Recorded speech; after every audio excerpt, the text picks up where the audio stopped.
You're watching Drake Wing Gaming. Enjoy the video.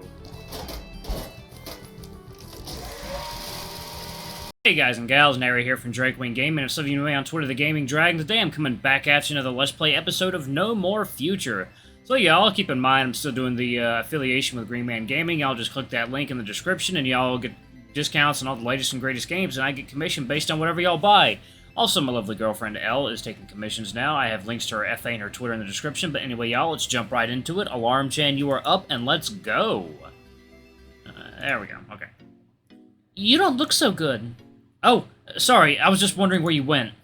The confused look on the dragon's face only intensifies at your explanation.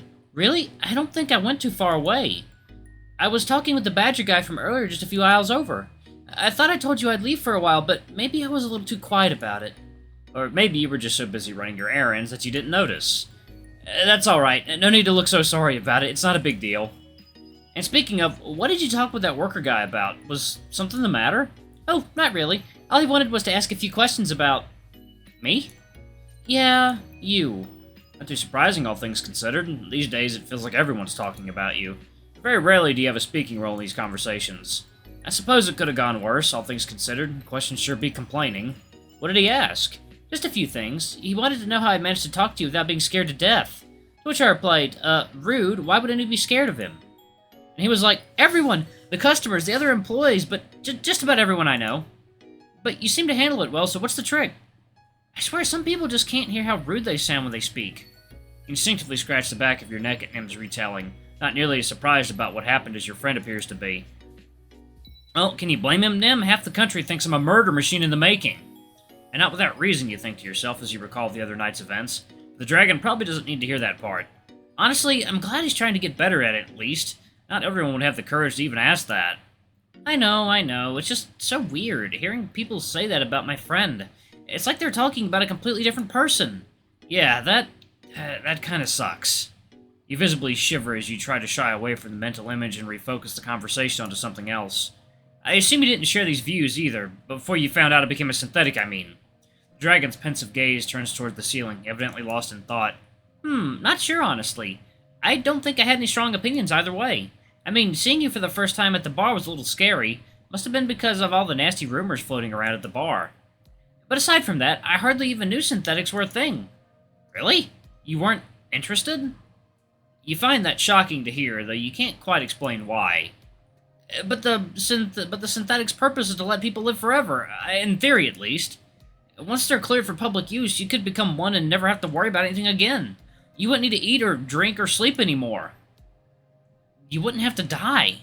Granted, you had no idea synthetics existed either before Mary appeared like an angel by your hospital bed that fateful day, but it's hard to remember that tiny detail, lost in this conversation as you are. Of course, all this hinges on synthetics actually working as intended.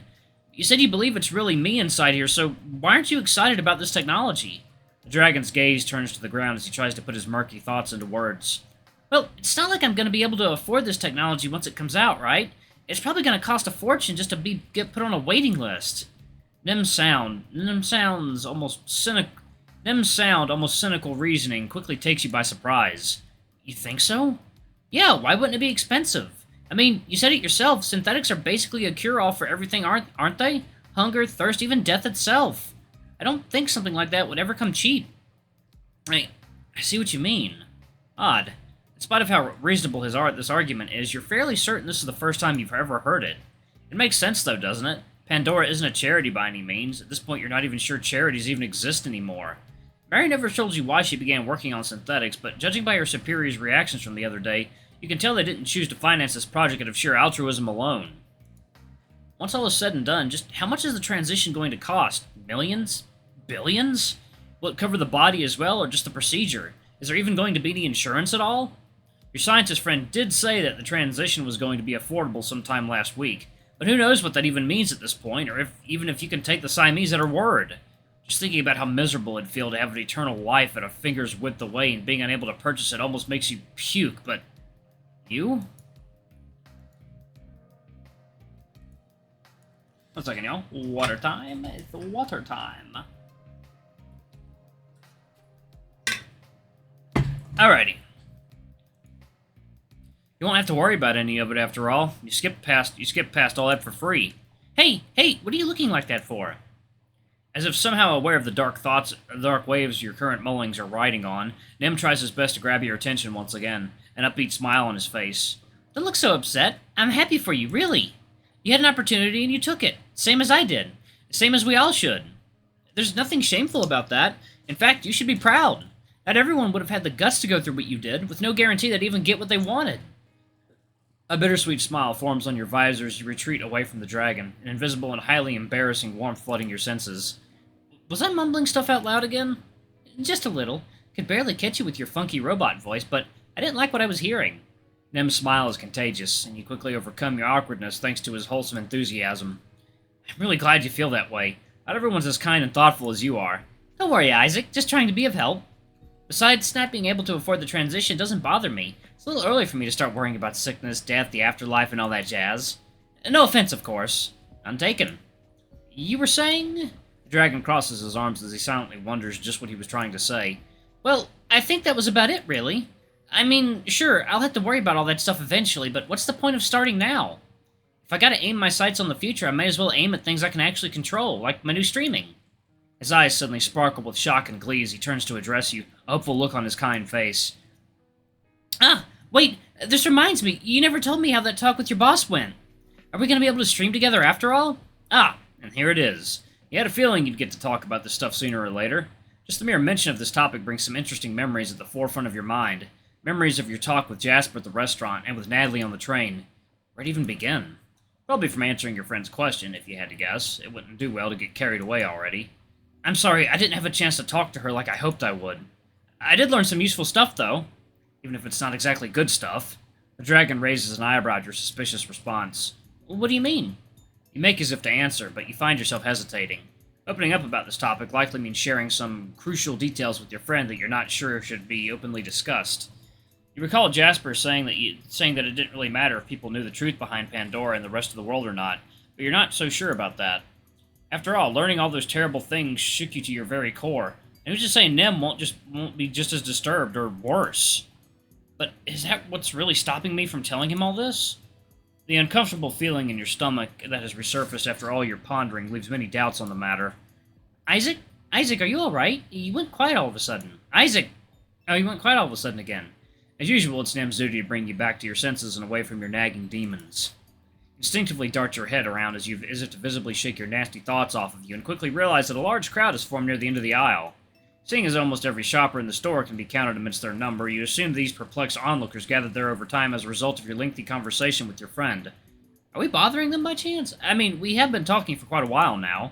An intangible light bulb figuratively manifests in your head as you find the perfect answer to your problems.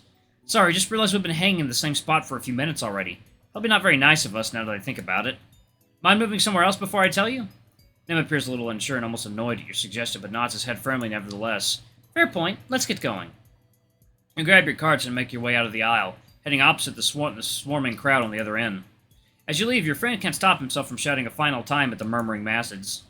And for the record, we all know you don't need fries and fizzy drinks this bad. Get a life already! Oh, God. You can't imagine all those people being anything less than stunned as Nim effortlessly turns tail and walks away alongside you. Even if he's a little too spunky for his own good sometimes, you suppose the boy's right in the end. Snacks and fizzy drinks really aren't worth these kinds of Western-style standoffs with total strangers. Either way, you make sure to pay this final interaction. Make sure not to pay this final interaction any mind as you quietly leave the area, heading for the closest, most empty corner of the store you can find. It's only once he's sure that no one's around to bother the two of you that Nim tries to addressing you once again. So, you were saying? The hopeful look in Nim's eyes makes it clear that he expects you to continue the conversation from where you left off, even if you still have doubts as to whether it's the correct thing to do.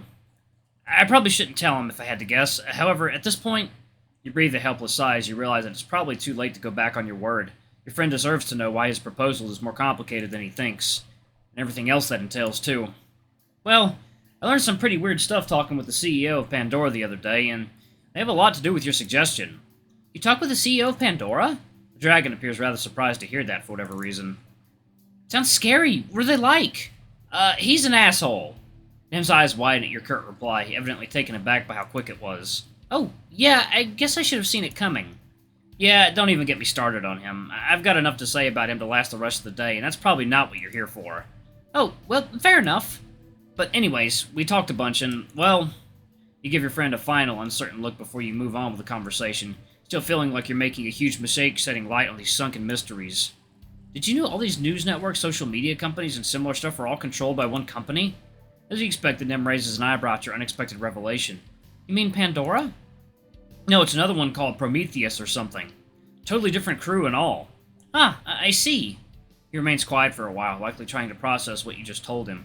He expected that, of course. It's quite a lot to take in, indeed. It takes him a few moments to speak again, but when he does... I assume this means they own the streaming service I'm on, too. Sounds real complicated indeed. His reply leaves you totally speechless. You don't seem all that bothered by it. What, about them being a different company? Oh, I'm bothered, all right. It'll probably take tons of time to reach an agreement. Lots of contracts that'll need to be signed, and... No, I mean about the one company owning everything behind the scenes part. You raise your voice without even realizing it, forcing them to take a few steps back. In your distress, you hardly notice it. You barely even flinched when you heard that. Does it really not bother you that all streaming services, news corporations, social networks, and who knows what else are all just the work of one company? The dragon's gaze turns inquisitive, as though trying to assess what has you so up in arms all of a sudden. I mean, yeah, we have something similar like that right now. It's called Disney. Or Koch Media. Anyway. I mean, it sounds crazy, alright, but not that unbelievable either. Doesn't everybody already believe that? That behind the scenes everything's secretly owned by a few wealthy billionaires? Do they really? Your anger is swiftly replaced with shock and dejection. It doesn't even look like Nim's anywhere near done. Yeah, I mean, no one will openly admit it, and you'll probably get called a conspiracy theorist for saying that out loud, but come on now, it's obvious. You can just feel that something's off with the world without needing to know it. The dragon's explanation is unintuitive and nebulous, and weirdly logical all at once. He claims everyone knows deep down that the world's different from how it appears at first glance. That's what Jasper said, too. And Natalie as well, if you stretch your words a tad. Sure, you're not sure what to make of all this, of any of this. You try your best to continue the conversation, hoping to get to the bottom of this sudden feeling of insecurity that has taken hold of you. I guess I can see where you're coming from. But I still don't get why you look so unfazed about it all. I could barely look the CEO straight when he told me all that. Nimran's expression almost imperceptibly sours upon hearing your question, as though suddenly lost deep in thought. Didn't I say it earlier? It just seems kind of pointless to worry about stuff I can't change anyway. If the world really is all headed by shady businessmen and reality as we know it is all smoke and mirrors, well, what am I supposed to do about it? What is anyone supposed to do about it? The dragon's words are so overwhelming you almost don't notice yourself backing away at the mere sound of them, as if trying to avoid a mass avalanche barreling your way. 1 second, y'all. Water time.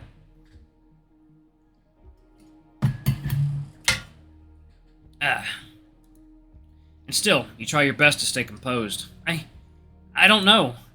Nothing. The answer's nothing. Just like the aftermath of an avalanche, what follows is a long, nerve-wracking quiet. Let's not fool ourselves, Isaac. We're too small to matter in the grand scheme of things. We can't change the way the world works, even if we knew how to.